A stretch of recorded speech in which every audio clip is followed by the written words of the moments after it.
Good afternoon, YouTube family. Welcome to our Married with Kidneys channel. I'm Marla Yarbrough. I'd like to let you know that you need to check our medical disclaimer. Hit the arrow, please, because by no means are we doctors. It's just our journey. And so what you need to do for yourself is what you need to do for yourself. But this is our journey. So today I invite you to, it's used at your discretion and whatever your stomach can handle. I'm going to let you in on Milton's cannulation today. And cannulation meeting, I'll let you see what he does when he puts the needles in. He's got to a place now where he can put his own needles in before we start his treatment. And so whatever your stomach can handle, but it is very educational, especially for those of you who do treatments and for the caretakers that assist with those who do treatments. It's a great educational period. So Milton has already cleaned his arm. He uses antibacterial soap and water to clean his site under his arm. He cleans that really well first, and then after he does that, he uses iodine, a couple of iodine pads to make sure that he gets down in there really well, to use the iodine pads to make sure the area is nice and sterile. And then after that, he uses alcohol pads to clean the iodine off before he cannulates himself. So I'm going to put on my gloves, and that way I can turn things around and assist him. And I also give him heparin. You'll see me doing that in part of this, where I give him a little bit of heparin, and that is to ensure that he does not clot while he runs, because he does clot really fast. We've had incidents where he can be just sitting for a few minutes and his blood will begin to clot. So I'm going to put a tourniquet on his arm. That way he can feel his site a lot better, and it's easier for him to access his site as I put the tourniquet on his arm. I have to get my mask on, so I'll make sure that I do that, because I always have a mask on, and he has a mask on also. Is that good, honey? Okay, so let me get my mask on, and then I'll turn it around and let you see what it is that he does. So, like I said, just if you can watch it, then that's great. If you can't, that's understandable too, but you might be able to help someone. So like, share, and subscribe to the channel if you want some very truthful, transparent education on our Married with Kidneys channel.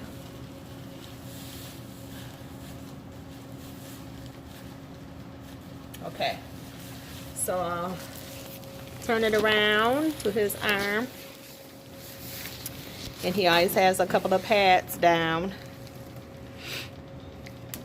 and this is his 15 gauge needle that he has right now. And what he does is he feels for his fistula so that he can make sure, and he doesn't use lidocaine. He's gotten so good, and it's not easy, but he's able to bear down and insert the needles himself.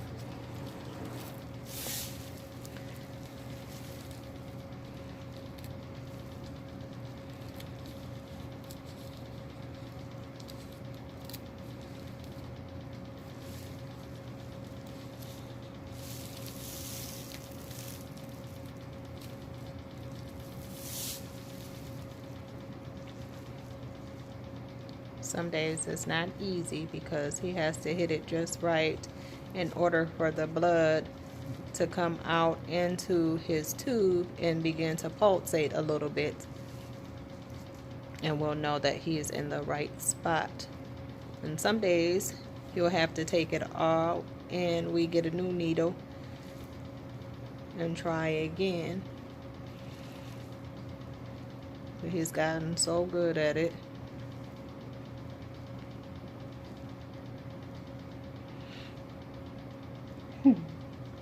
This would be the day, huh, honey?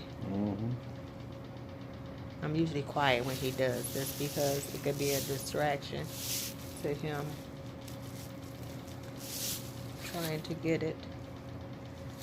And I'm not totally up on the needle because I don't want nobody to pass out. But you can sense what he's doing, and he has it. And you can see how the blood came in the tube, and it begins to pulsate a little bit, and he knows that he has it.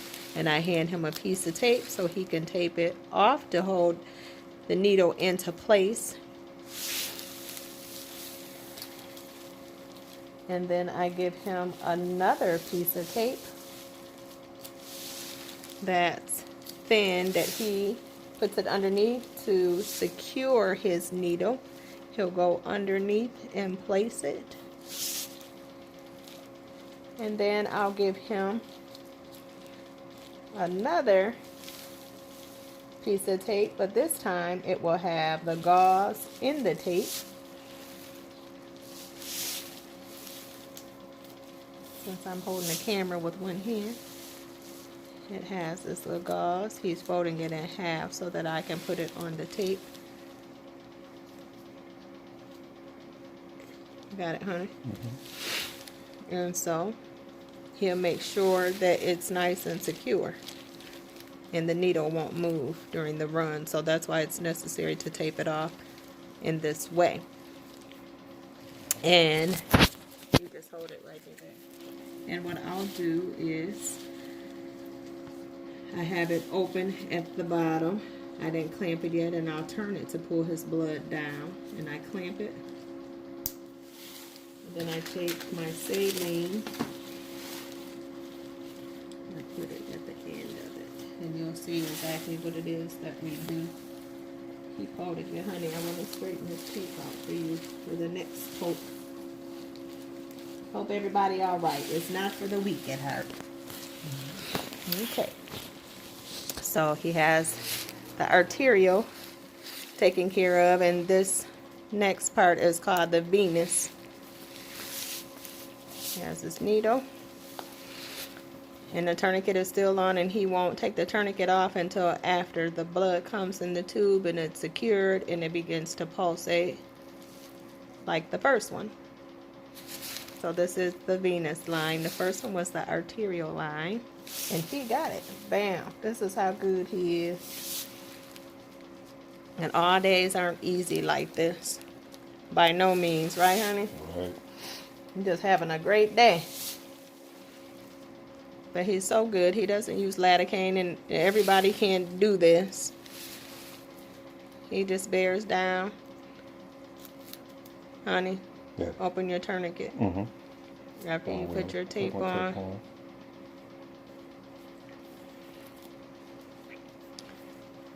And there you have it. And then I'll give him another piece of tape with the gauze on it. Hold that for me then.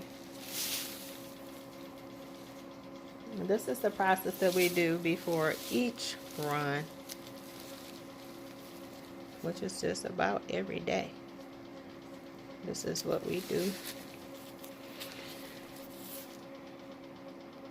The gauze on the last piece of tape to secure his needle in place.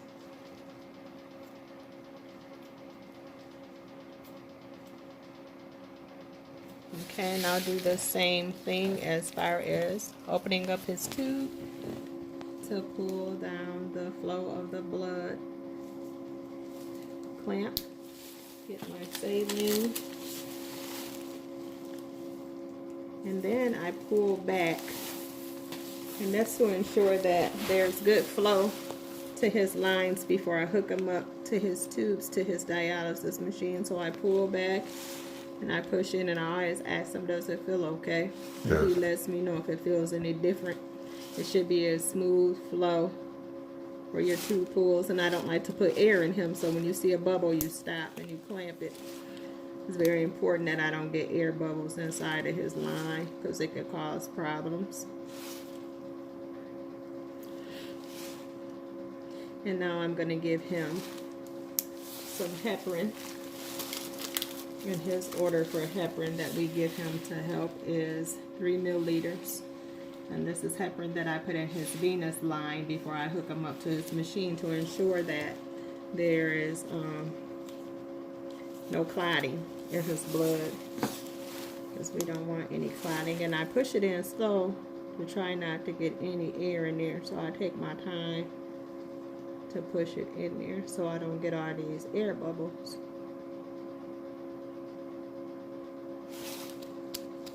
And if they do, I just thump it a little bit to make them go away.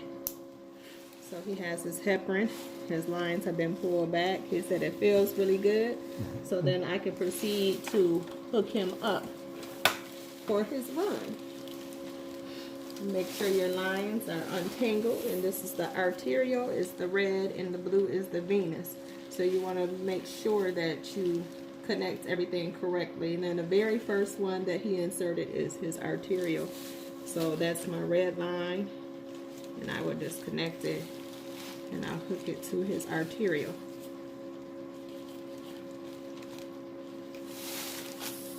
Be careful not to yank and pull on the lines when you do the run, because you don't want to pull the needles out. And then once I do that, I open his line up and he'll hold it in his hand. And then I'll go ahead and do the same thing for the venous, the blue line. Disconnect the heparin that's sitting there, which it should sit for at least 2 to 3 minutes.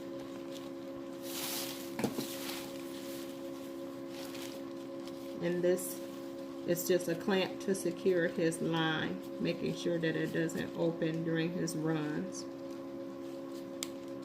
So I just clamp that like so. And then I open up his venous line. He'll let me know too if I accidentally pull on it too much, so I try to be very careful. So there you have it. He's all hooked up for his run. And today, honey, how long are you gonna run? Oh, it's normally for about 2.5 hours. Okay. Only because I'm only taking off maybe 1.5 liters of fluid.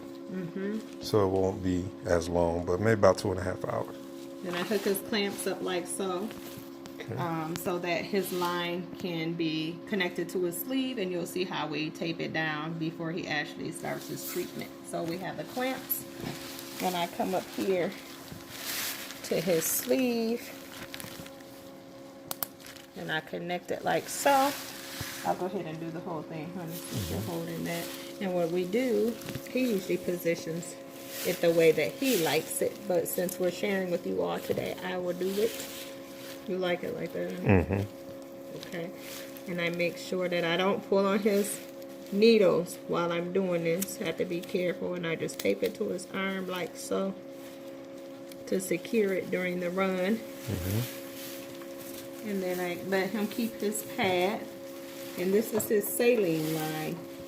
If he ever feels like he's cramping, or if he's getting too lightheaded, he's able to open up his lines himself during his run to give himself a little bit of saline. And we pray that it helps whatever situation might come his way during the time of the run, which it doesn't happen often. It's only every once in a while he may start cramping a little bit, so that we're able to give him a little bit of saline, and he can open it up freely and give it to himself, because it's always taped and secured right here. So there you have it. I have to put in my prescription. He puts his prescription in, and he knows exactly what he wants to take off today, how much fluid he wants to take off today for his run. And he has an iPad right here on his side. His iPad that's covered up right now, but it has his prescription in there. He can see everything that's going on. He can see how much fluid he's taking off, how long his run will be, and what our goal is for this treatment for today. All right, honey. Anything you want to say? I know, that is it. Okay. That is it. We're getting ready to go. That's right. So thank you all for tuning in, and I hope it wasn't too graphic for you. Yeah, I hope it wasn't too graphic for anybody. But this is what he goes through, and this is what he endures, and it is quite a journey. So I'm going to say bye so he can go ahead and sit and do his run. We love you all with the love of the Lord. Be blessed and be encouraged.